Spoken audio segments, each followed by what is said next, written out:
अस्सलाम वालेकुम। सब्सक्राइब कीजिए उर्दू टीवी को अपने मोबाइल पर देखने के लिए रेड कलर के बटन को प्रेस कीजिए और घंटी भी दबा दीजिए। अल्लाह हाफिज़।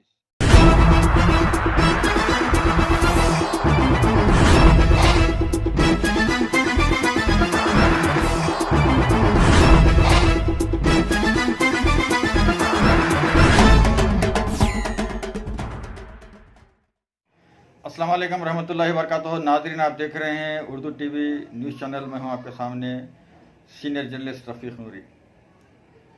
वरंगल के हसनपट्टी में शौहर और बीवी का इंतहाई बेदर्दी से कत्ल कर दिया गया है।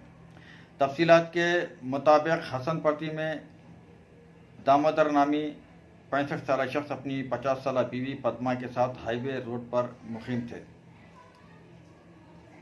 और मकान में ही किराना दुकान खोल रखे थे। पीर की रात नामालूम अफराद ने शौहर और बीवी का कत्ल कर दिया।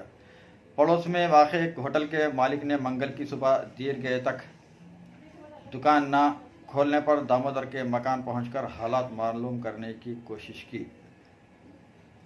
इस मौके पर मकान अंदर से बंद था। शक की बुनियाद पर होटल के मालिक ने पड़ोसियों को जमा करके पुलिस को इसकी इत्तला दी। पुलिस ने मकान का दरवाज़ा तोड़कर तलाशी ली। इस दौरान शौहर और बीवी की नाश बरामद हुई। बताया गया है कि मकान से जेवरात भी और कीमती अशिया गायब हैं। पुलिस ने शुबा किया है कि कत्ल से क़िबल पद्मा की इस्मत दरी भी की गई। पुलिस हमलावरों की